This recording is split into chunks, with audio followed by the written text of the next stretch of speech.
Welcome back to Finding Focus Talks. Today we have a special guest, Ella Lewis. Ella Lewis, thank you for joining us. Thank you for having me. Of course, of course. Today we are doing the topic of seeing God's love. Such an important thing in every Christian's life, in non-Christian's life. So it can be very eye-opening. So we want to kind of give the floor over to Ella because we asked her if she had a topic on her heart, and this is kind of what it led to.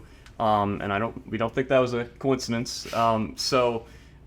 Yeah, Ella, what do you got to say?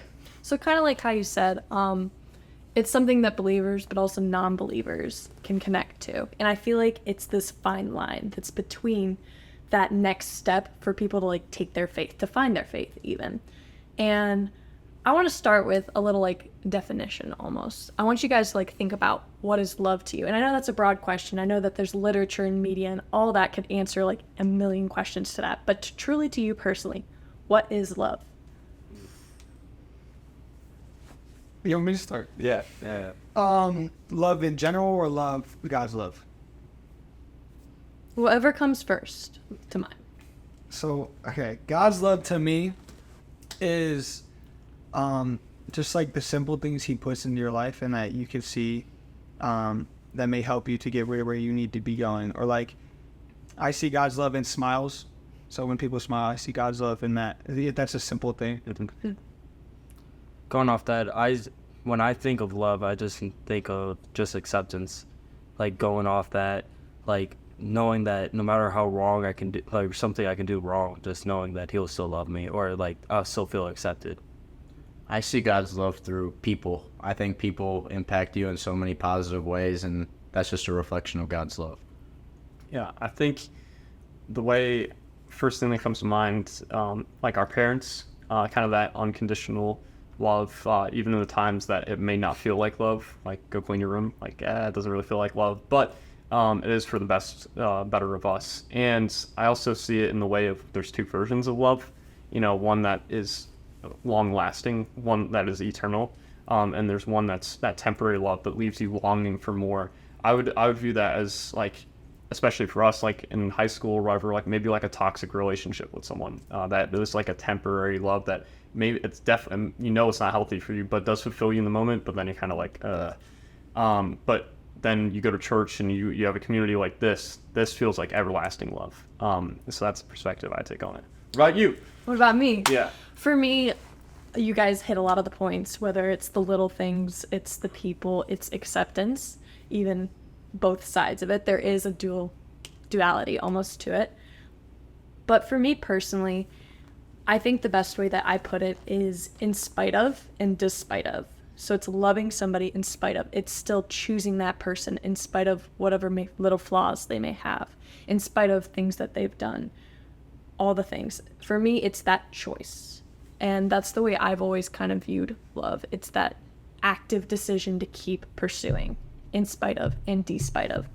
And so when it comes to finding love in your life, oftentimes you see it first as those feelings, like, those good feelings that you get when you hang out with somebody or when you have a conversation or when you see a dog on the side of the road, like not on the side of the road, you know what I mean though. Came off a little wrong.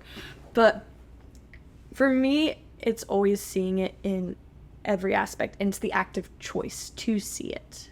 Like the cheesy slogan where it's like, choose happy. It's the same way, choose love. But it's much more than just the simplicity of, oh yeah, you can just choose love. It's A or B. It's a lot more complex and it's a lot more active of a decision.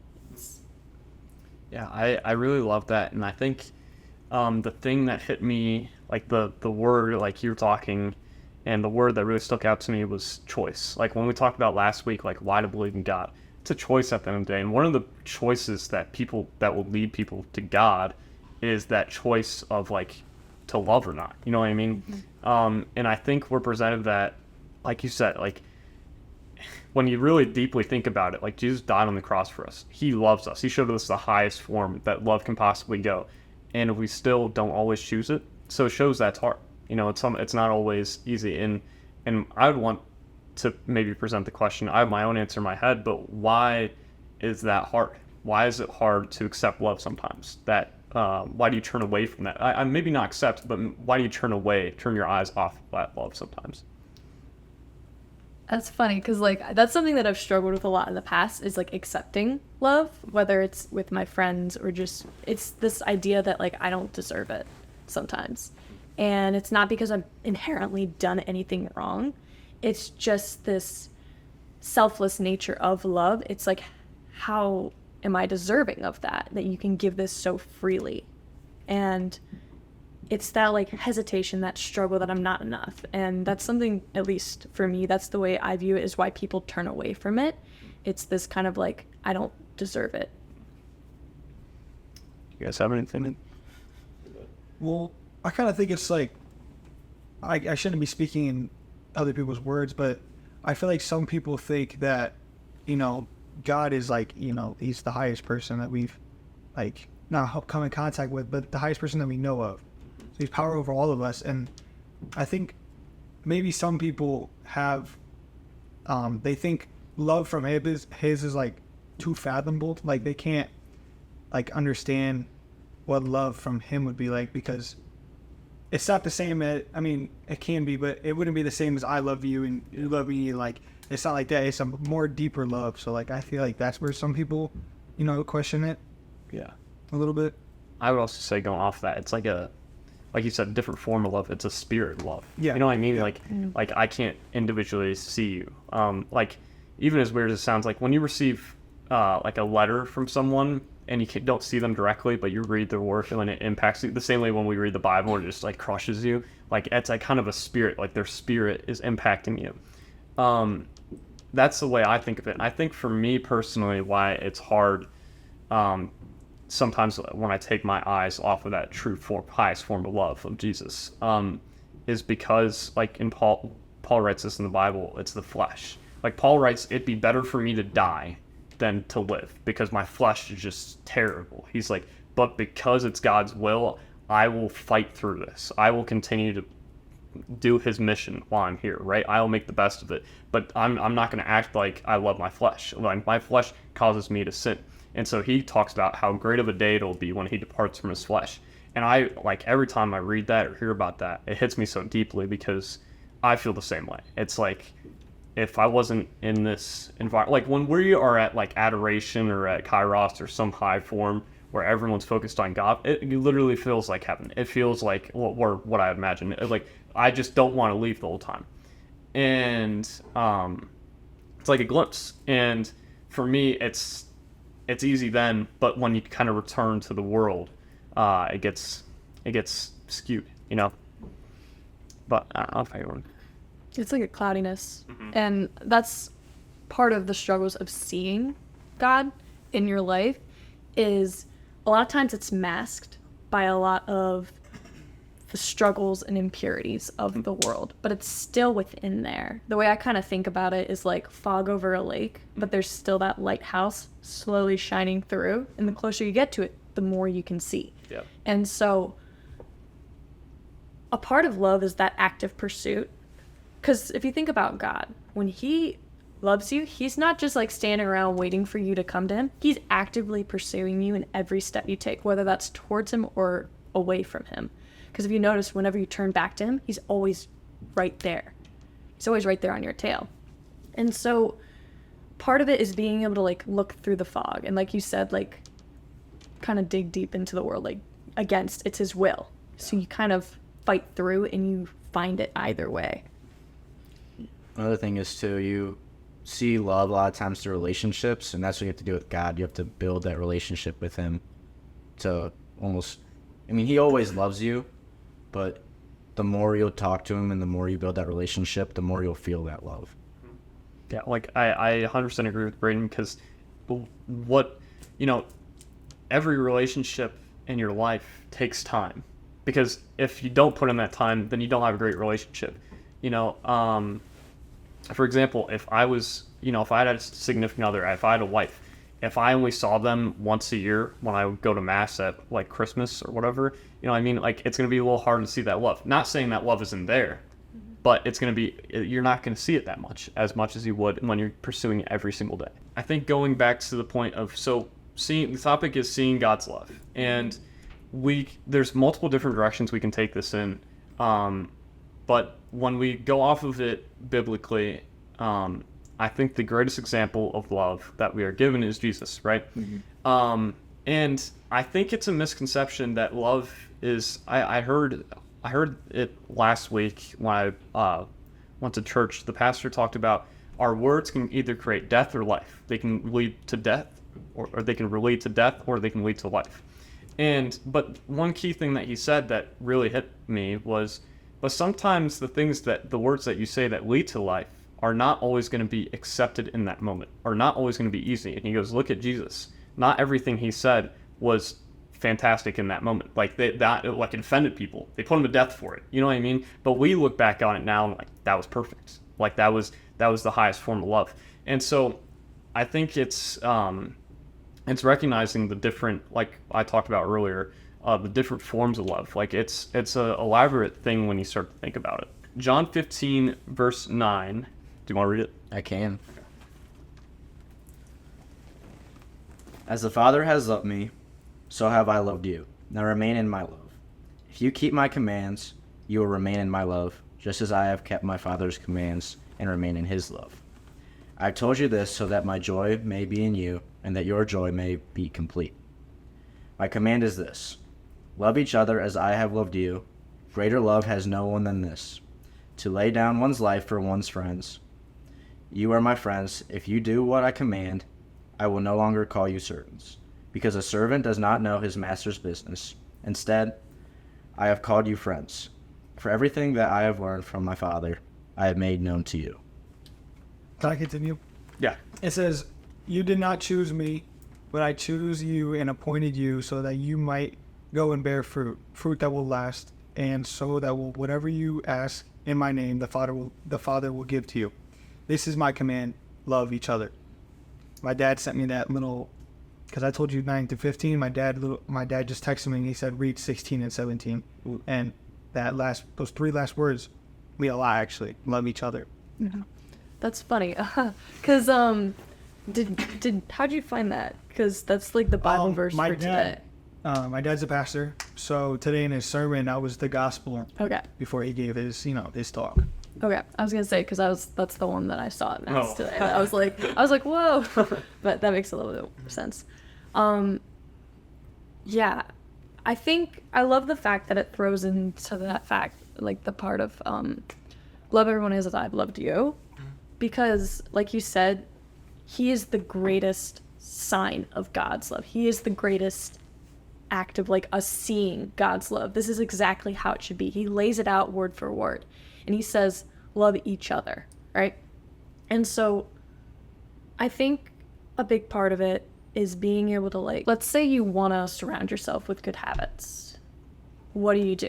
You start practicing it, but you also surround yourself with people that also enforce good habits. Yes. Let's say you want to start taking more risks. It's the same way. You surround yourself with people that take more risks. Not in, like, a bad sense, but you know what I mean. Yes. It's the same way with love. It attracts. And so the more you put that love out there, the more it kind of comes back to you. But not in that selfish sense, in the sense that it like grows out. Or like when you throw a rock into water, it continues to spread out. It affects everybody else around you. And I think a big part of like seeing God's love has a lot to do with hindsight, because sometimes in the moment it's really hard to see God's love, especially in moments when you're struggling or when there's a lot of not very much like love in your life, whether it's because of circumstances such as my grandmother is sick, or whether it is because I just failed this test, or all the little things, far and few between, all the way through. And a large part of it is being able to still pick out the smallest things in your life. Because when it really boils down to it, I see love through the people that like draw the little smiley faces on receipts. Yeah. The people that are like, God bless, after they accidentally like bump into you on the street and you're like, oh, my bad. And they're like, God bless, have a great rest of your day. Or even just the people that you make eye contact with across the hallway and they just smile back at you. There's a reason why they're there. There's a reason why this opportunity has come up. It's God placing it for you. That's God's love. And being able to see that in perspective is a huge part of it. 1,000%. Another thing that was in there that I liked was sacrifice. When you think of love, you usually think of your parents right off the bat. So, for example, my mom would do anything for me. She would drop everything she's doing and come help me.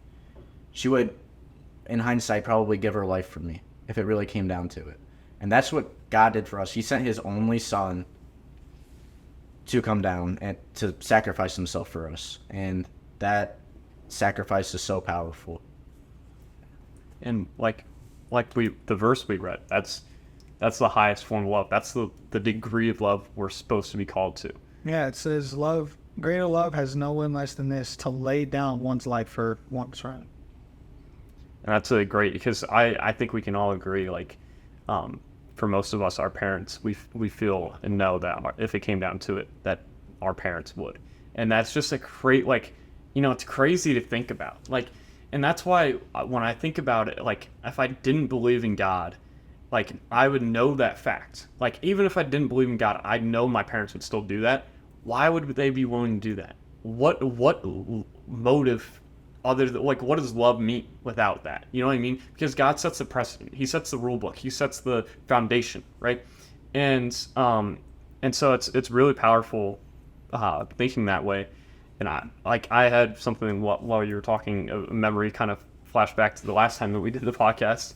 Noah and I were driving home from the Revere musical, as random as it sounds, and we get Dairy Queen for dinner, and we go inside because the line was long, and I remember I go inside and we were talking about, like, the podcast, and I wrote something and he read it and whatever, but we had to wait a little extra long. And I remember that time that this person, the employee, was like, "Hey, we had someone through the drive-thru that didn't want their sundae. Do you want it?" I was like, "Yeah, like, of course." And so, like, I took it and I was just so happy. Like, I was like, I need to return this. Like, paying for someone that's behind you, and, like, when they get that, I don't know if that's ever happened for you guys, but when that happens, that's like I got it. It's like the kindness revering thing. It's like, I got to return that to someone because that just made me so happy. That just made my day. Like, how did someone do that? And it's like you said, through, like, why was I there in that moment on that day? Like, all this stuff, like, I was just like, wow, like, come on now. You know what I mean? But also, it's not always going to be like that big moment that's like or big experience, like an adoration or a kairos or whatever. Like, look at, I know we always talk about him, but look at Job, that was pretty terrible, right? But somehow he found God's love through that, and was so, like, he would question God, but in a respectful way, and rejoice in him, and through all the trials that he's going through, and that's another take, like you said at the very beginning. What does it mean to love? Sometimes it's not always easy, and I think that's an important thing. It's also on our end, that's a big thing on our end when it's not easy to still love God, And that made me think of something that, and you guys might have heard, it was at, like, one of the events, but when you encounter love, you can't help but be changed. And that's something I think about a lot, because if you really think about it, let's say, like, it's like when you meet your best friend and you didn't know it at that point in time, but God put them in your life for a reason, because you're going to encounter these many challenges in your life, or you're going to face these temptations, and they're going to help you through it. Even if not, as soon as you meet them, you're not like, "Man, you're going to help me get through this. I'm going to experience this, and you're going to be there with me," or even vice versa. And you can't help but be changed when you encounter something so deep and so true and so pure. And it's something that everybody experiences. Like you said, how it's about when the parents, a non-believer would feel the same way about, like, how their parents, there's something so universal about it. And I think this is the connector to bring our faith even further in our lives, and also to other people's lives. I forget where I heard it, but I'm pretty sure it was at a campus ministry thing. Yeah. But you remember exactly when love enters in your life. I forget where, I swear. Yeah, I remember getting that too. And that's just something that, like, I thought of when you were just talking. Just like, I remember exactly when I met my best friend. I exactly remember when I met him. Braden and Christian, and I exactly remember the day that I met God. So that's just something that's all that I was just thinking about for sure. Bouncing off of what you were saying, like you have to be changed. Like it changes the course of things. Like again, the week before, how our words lead to death and to life. The pastor was talking about how it stems from our heart, and Jesus says that when we accept him into our life, when we accept him, that our old self has died and we are made anew in Christ. So basically, like our heart is now made anew in Christ, right? And so that heart should reflect words of life, right? And not of death. But what is the death part? That's our old self trying to hold on. It's the devil speaking through us, right? And I thought it was really interesting thinking about that, because I was sitting there, I'm like, man, I'm kind of terrible. You know what I mean? I'm like, I talk bad about people. I gossip. I struggle with different sins, and I'm like my heart. I started assessing my heart. I'm like, is my heart fully made in Christ? Like, you know what I mean? I even, surrendered in that moment and was like, God, like, please make my heart anew, because it's so true. It's like, because he talked about how it's your heart and then the motives, and how every time we have a choice in the motives that lead us to our decisions.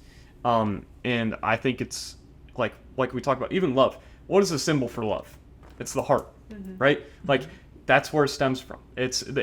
Our heart is what gives us life. The same way Christ, when he enters into our heart, gives us a new life. And I thought that was a beautiful realization I had. Another thing too is, if love wasn't such a divine thing, then how would every single time you experience love, you want to go towards it? Every time you feel love, whether it's from a friend, God, or you just always want to go towards that love and be with that person. And I think that's just crazy. Yeah. And even like I think about like the theological virtues a lot: faith, hope, and love. And I like thinking about them. And they talk about how love is the greatest, right? But when you really break it down, faith and hope, you only really need those for when you're on earth. Because love is the only one that really carries through. Because think about it. Hope, I'm hoping to get into college. Once I'm in college, am I still hoping to get into college? No. It's finite, right? Yeah. And it's the same way with faith. I don't need to keep having faith that there's a heaven, that there's a God, if I am in heaven with him. But the thing that carries through is that love that you establish. And a lot of that is the love that you establish in relationship with God on earth. And then it continues through. And that's something that I've always found really interesting to think on. That was great. Wow. I really like that. Yeah, so going off the whole, we were talking about non-believer, right? I've been watching a lot of Cliff recently, and a big thing that he gets into is, if we're all just biochemical reactions, we were nothing, became something, and are gonna be nothing again. He's like, how do you explain love? He's like, where in the biochemical reactions in my brain can you explain love? He's like, yeah, dopamine, whatever. He's like, but why does that mean anything to us? Why does anything mean anything to us? Why does a person mean anything? There's 8 billion people on the earth. You know what I mean? Like, that's more than any species. And I think maybe that's wrong. But for example, if if someone dies, that means something, right? I talked about this last podcast. That means something. But in another species, if a tiger kills another whatever, it might, I don't know what's going on in there, but I can't tell you that they really care. You know what I mean? You don't see them digging graves for them or whatever. Maybe they would if they could, but we're given this innate thing, this innate power of love, which is demonstrated through Christ. And we talked about this last week on why we believe in God. Jesus, what does he say the 2 most important commandments are? To love the Lord your God and love each other as he loved us, right? And when you look at all the religions, I love that we are following the one that it's centered around love, because love is so present in our lives and it's such a beautiful thing. I can't imagine following something that wasn't geared like solely towards that. And I think that's just a very beautiful thing. Yeah, and like, if I had to sum the Bible up into one word, I always, without a doubt, choose love. Because to me, that's what it is. A lot of people, they're like victory, and like they say other things like that, but to me, it resonates most with love. And somebody told me this: the Bible is the only book ever written that the author loves the reader. Each and every reader. And that's really stuck with me as I've continued on, and especially as I go to read the Bible with whatever verse, like, you know, Bible roulette, whatever you open up to, there's always so much intention and purpose, and it's specifically designed to each and every individual.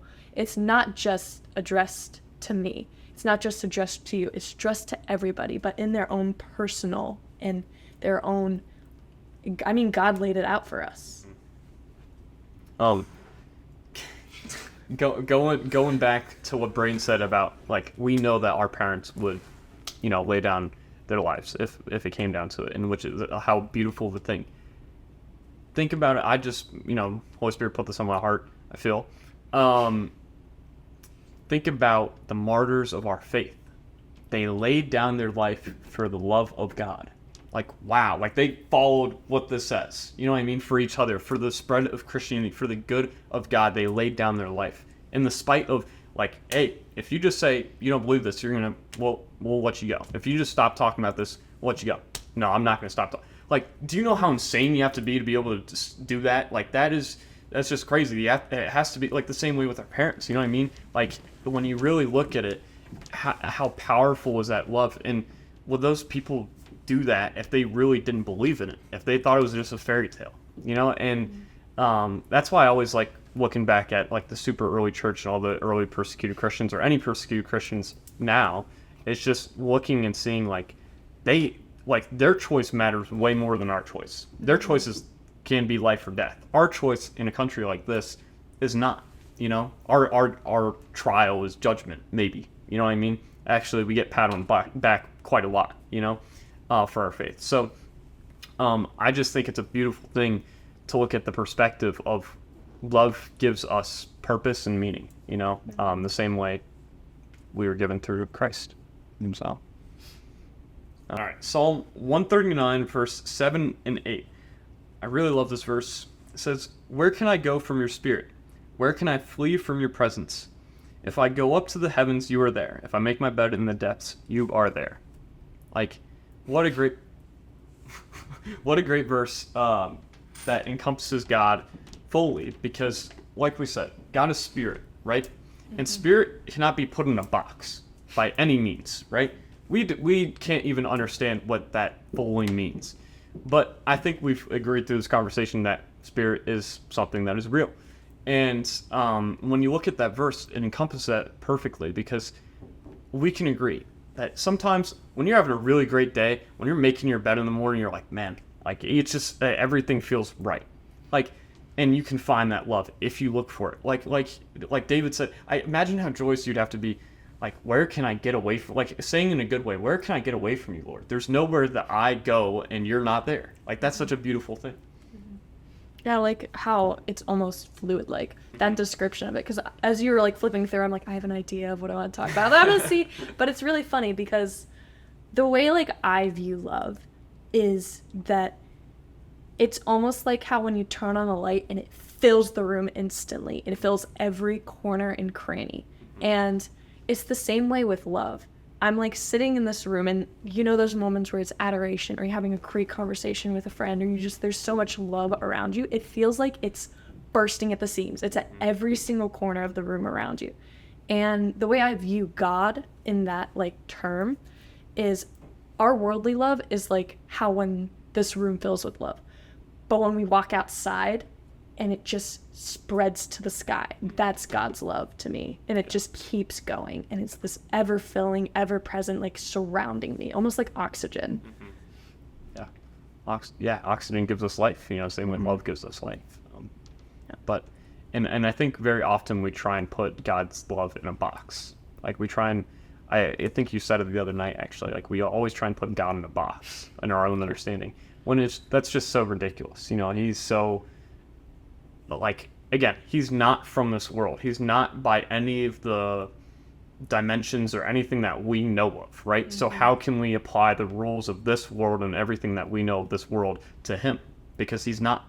And I think it's important to ask yourself that what does the cross mean to you? Because for me, when I don't know about you guys, but there's been a few times that I'll just, even looking at the cross for a little bit, like during adoration, like I just begin to bawl my eyes out, and I can't explain to you why. I can't really explain to you why that full conviction hits me so hard, and but to me, it's because the cross has meaning. It's a symbol of love and hope, like you said. It's something that I remember sitting there crying and looking at the cross and being like, why God? Why would you do this? You know what I mean? You lived this perfect life. You had no reason to go through all this suffering for me that turns away from you every single day with my actions, with my words, that I take away from your kingdom sometimes. You died for me. What? Why? I just kept asking why. And the words that kept getting put in my head were just, it is finished. Like, you can't undo it. Like, I chose to do this. It is finished. And it'll be with you. And of course, like, we're so lucky and fortunate to be able to just say, I accept. Yes. We don't have to be like, yes, and in return, I give you this. Now, we might do some things in our life to honor that, right? To say thank you. That was the word today, and when I went to mass or church, was saying thank you with our lives, right? Same way when someone hands you, like you guys have grad parties coming up, right? When you when you hand like an envelope to someone, you're making sure they take that. Now, they don't have to do anything after that. They could just take that and you'd be completely fine with that. But most of those people will write a thank you letter to you. They'll do something in response to that love that was shown initially. It's seen with God as well. And going off what you said about crying when you see the cross, I think that kind of how I would compare is when someone you love dies, you cry, right? Mm-hmm. I think that just shows how much you love Jesus. You see him up there, he's nailed on the cross where he eventually dies, and then you feel that loss, that you're like, wait, someone I love just is dead. Yeah. And then it's where the tears go. Yeah, that was scary. And I think, and then that's where I ask myself the question of, like, I didn't even know this man. You know what I mean? Yeah. I've never seen him with my own two eyes. I've prayed to him. I've never been fortunate to say, like, oh, I've heard the audible voice of God or anything like that. But man, it impacts me. And some people can say, like, for example, when you read a book, like, I've read it, like, I remember, I don't know exactly what book, but I've read series before where you cry. Where you cry at the end of the, something sad happens, right? The death of something happens, sad. But eventually you get over it. You don't keep coming back to it and like, man, I really, like, but it's different with the Bible. It's different for Jesus. It's different. And I think it's because of the, like Ella said, just the words, the intentful words. Like, how am I supposed to gravitate away from those? Like, they're just they pull you in so close, and they're so convicting. And they're so, like, that book was wrote so long ago, right? And is still so relevant today, And I think it just gives power to God's, I think it gives power to God's power and God's love, because it shows that it just continues, and it proves the validity of God's word. God's word is everlasting, that's why it still applies. Mm-hmm. Yeah.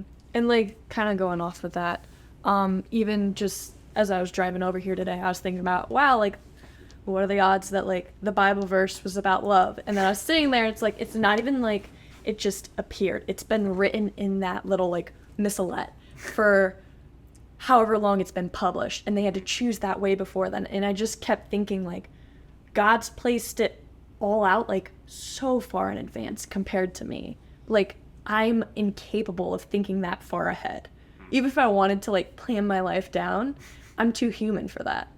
And he's not, because he's divine. And it's just so interesting to see, yet again, kind of like what you're saying, I'm limiting him still, either way. And my favorite Bible verse, it's not one that I'd kind of like expect growing up. Like if I had to pick one when I was younger, it'd be like probably something from Psalms or like, all that. But it has to do with this boy that is with an unclean spirit. That's kind of what it's called, the boy with the unclean spirit. And the father he finds Jesus, and he's like, if you can, please heal my son. And Jesus is like, if I can. He's like, I can do anything. I am the Son of God. I am the Son of Man. I can do anything. If I can, just say the word and I will do it. And the father goes, Lord, I believe. Help my unbelief. And that's something I always start my prayers with is, Lord, I believe. Help my unbelief. Because it's not the fact that I don't believe in God.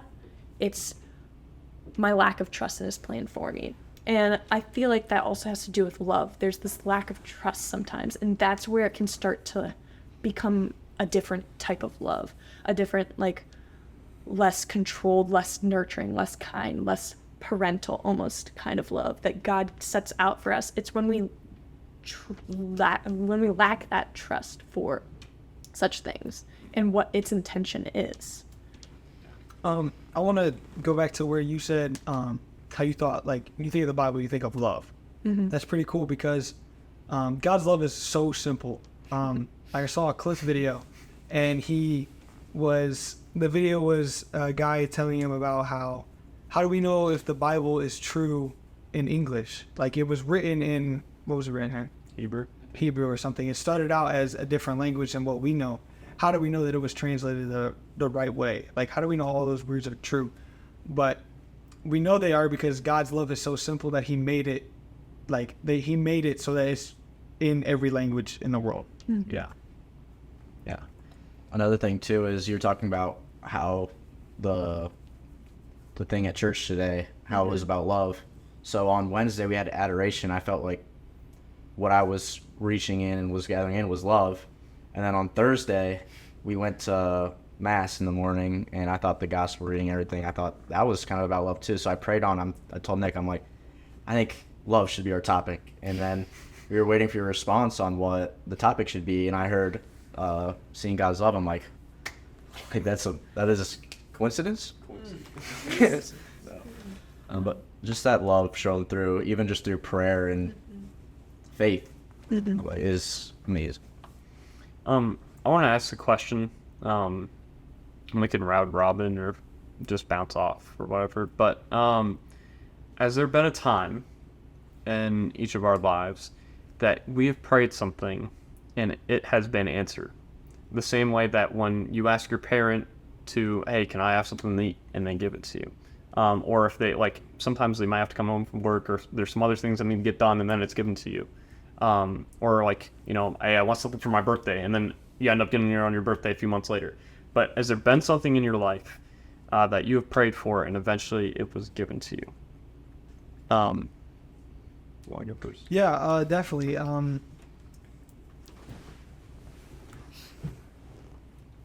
Growing up, I always heard people, I feel like I've said this to you guys before, but I'm just going to say it again.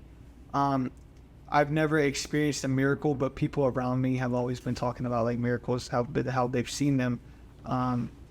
So, like, as I was, getting older, I'd keep praying to, like, see a miracle sometime, and maybe I'm just too blind to see it, but recently on Kairos, the last one, I feel like I actually did see one, so, like, that is a big sign of God's love for me.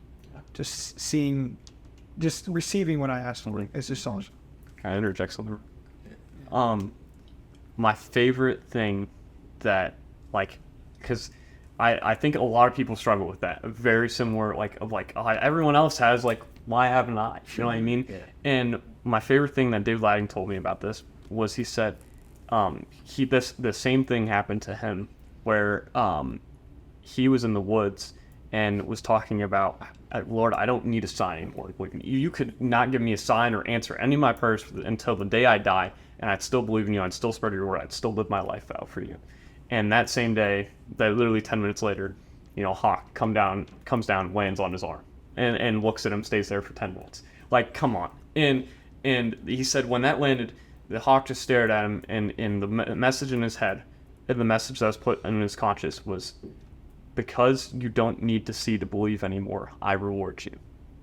Mm-hmm. And the same way for you in your life, you're firm in your faith now. Way more than you were a few years ago, right? And so you don't need to see to believe anymore, so you are rewarded, right? And we see that a lot throughout the Gospels.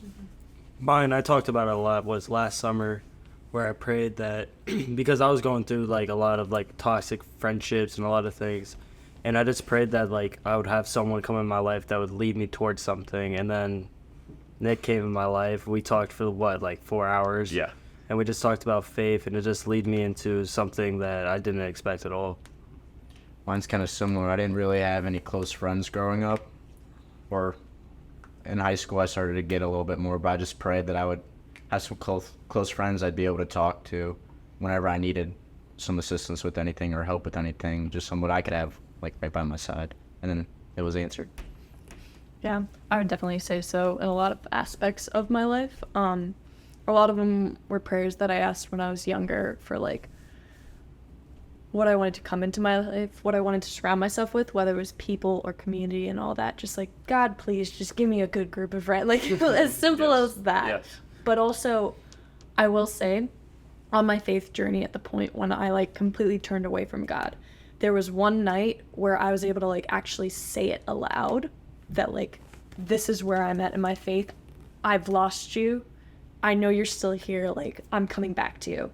And not even the next day, not even 24 hours later, my somebody that I hadn't talked to in forever just like reached out of the blue. It was like in the middle of summer. It was like, I love you. And I'm like, love you too. You okay? I'm like, it was very random. Yeah. But she goes, I don't know. I've been trying to like work on my relationship with God and like all this. And I was just kind of like, whoa.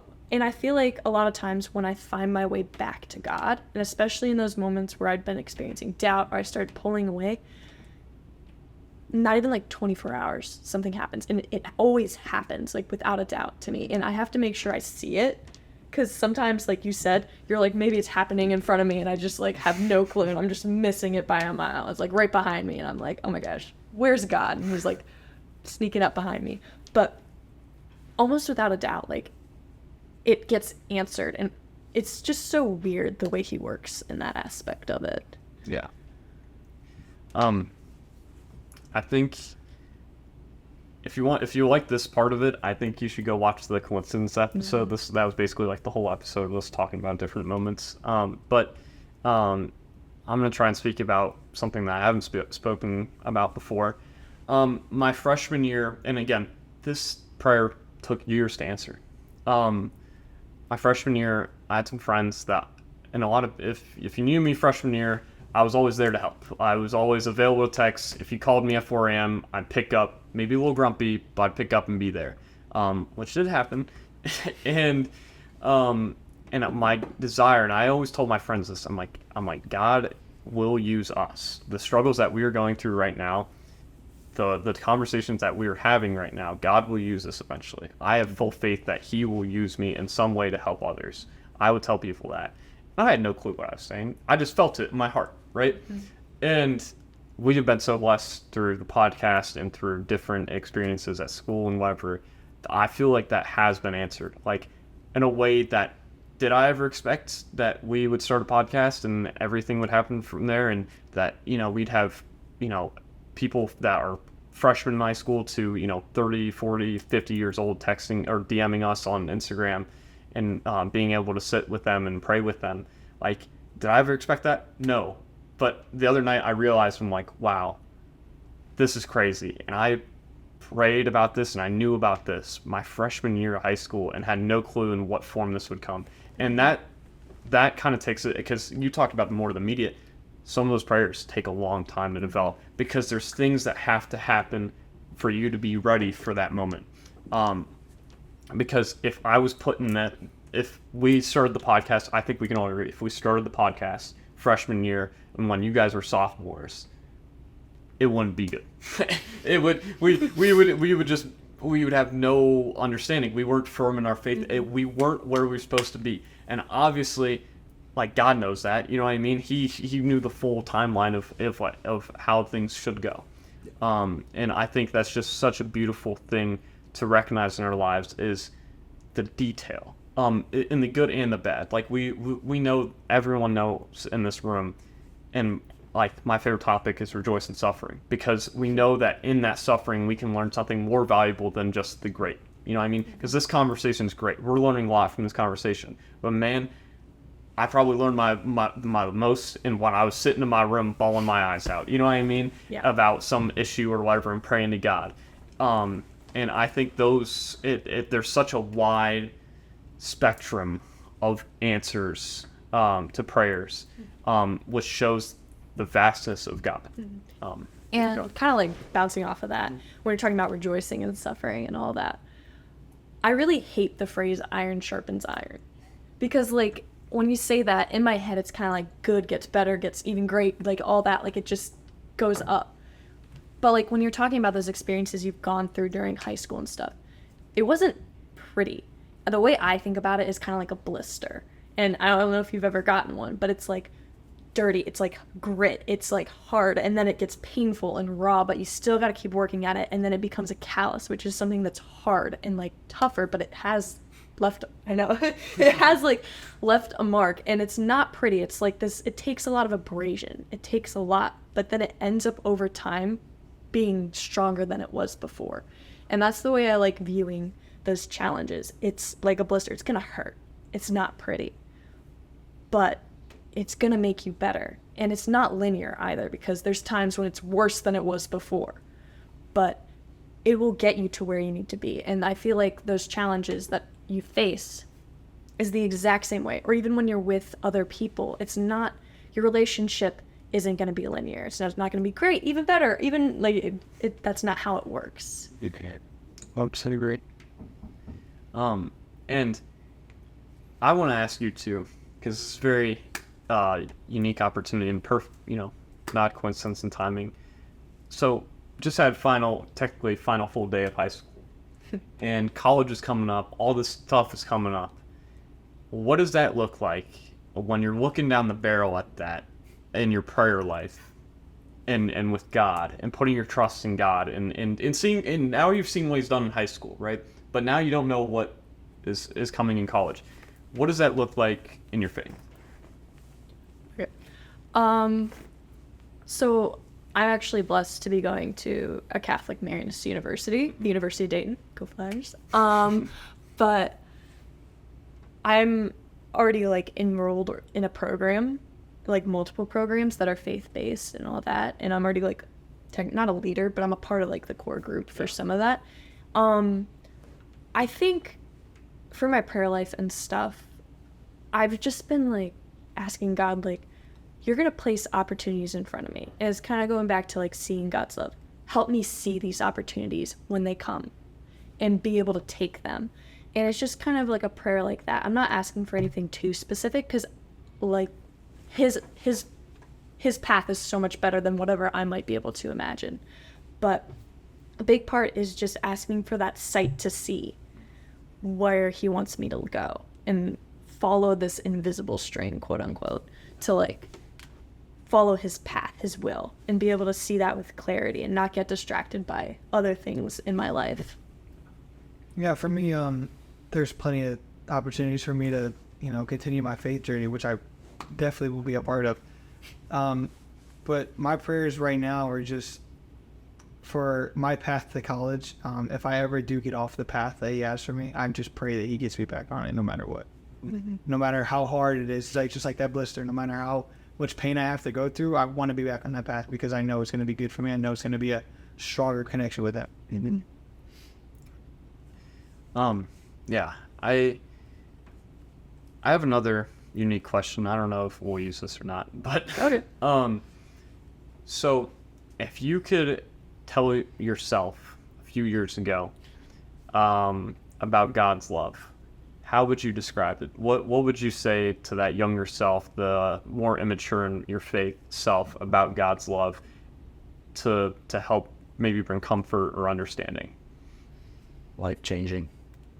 Life changing? I tell him it's always there. Even when you don't think it is, it's just always there. No matter where you're at. I would just say, going off both of them, just combine them, just unique. Like, like you have your family and everything, but just having that one-on-one connection is just so much more unique than just, your family sometimes.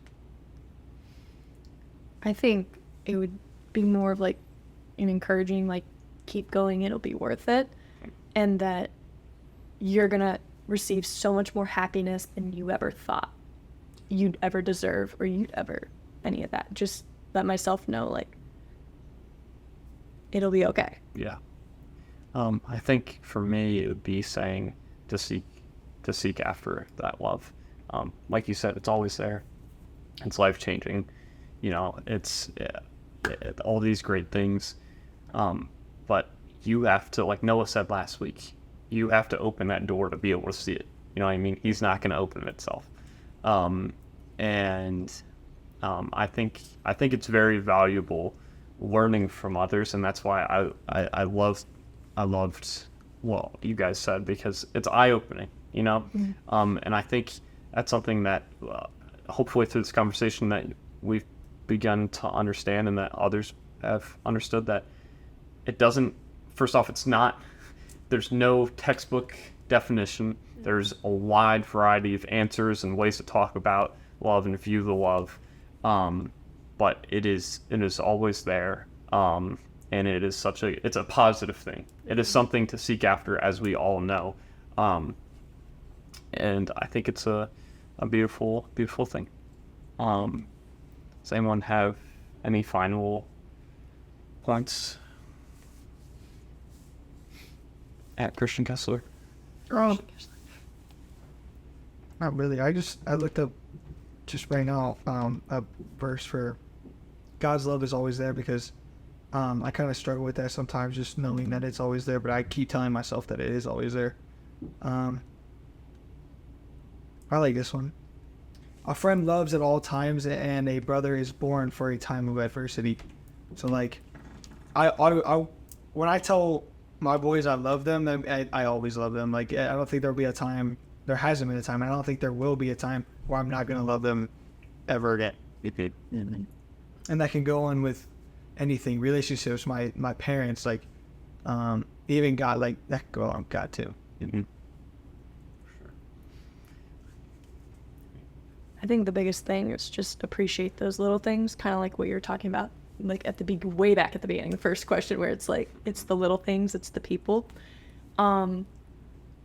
Because once you kind of lose sight of how much you do have in those little things, it becomes that much harder to see it again. You put that distance between. So it's the same way as when you go home and your mom makes you food and you don't say thank you because you're so full and busy of all this nonsense in your life, whether it's AP testing or whether it's just schoolwork or just emotions. It's the same way with God's love.